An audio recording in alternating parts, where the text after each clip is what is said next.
सागर में आज एक नया इतिहास रचा गया है। चीता पुनर्वास की दृष्टि से गांधी सागर अभयारण्य में आज दो प्रभास और पावक हमारे दो चीतों को छोड़ करके इस चीता अभयारण्य को जीवित करने का प्रयास हुआ है। मेरी अपनी ओर से प्रदेशवासियों देशवासियों को बधाई।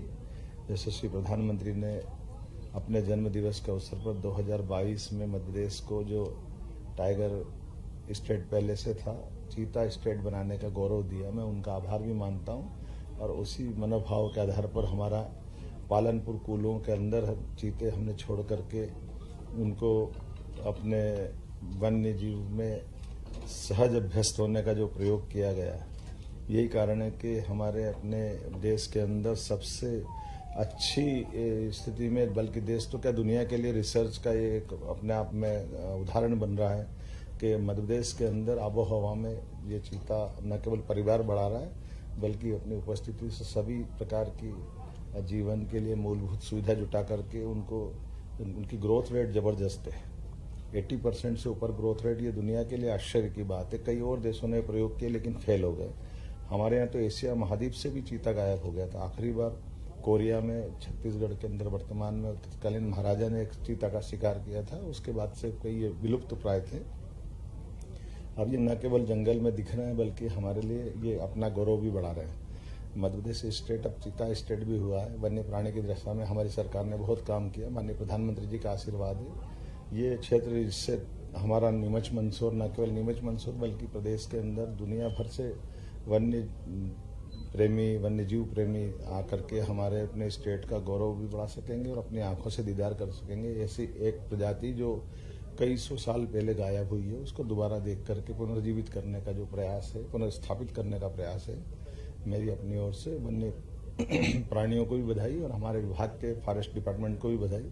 और खास करके ये हमारा गांधी सागर का जो अंचल है, ये प्राकृतिक रूप से बहुत सौंदर्य वाला है। अद्भुत जल राशि है, अद्भुत प्रकार की सब परमात्मा ने की कृपा दी है।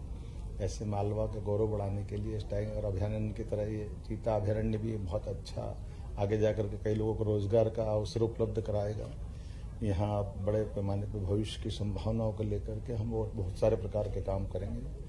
खास करके एयर कनेक्टिविटी की दिशा में भी, सड़क कनेक्टिविटी की दिशा में भी, टूरिज्म की अलग अलग प्रकार के संस्थान खोलते हुए भविष्य में रोजगार की बड़ी संभावना का ये केंद्र बने। ये मैं आज की अवसर पर इनको शुभकामना भी देता हूँ और सरकार समेकित रूप से सभी विभागों को जोड़ते हुए, वैसे मंदसौर का क्षेत्र ये हमारे औषधि पौधों के लिए, हमारी सभी प्रकार की फसलों के लिए और गौरवशाली अतीत के लिए वह क्षेत्र है जिसमें शक और हुणों के टाइम के शासकों ने उनको परास्त करके अपनी विजय पताका फहराई। यशोधर्म का क्षेत्र है, विक्रमादित्य का क्षेत्र है और हमारे लिए गौरवशाली पक्ष है कि पुनः ये अपना गौरव पा रहा है। मेरी अपनी ओर से बधाई। 8 और नए चीते लाने की सब तैयारी है। बोत्सवाना से हमने अपनी जो हमारा मूल प्रोजेक्ट था कि हम धीरे धीरे करके अपनी संख्या बढ़ाएंगे।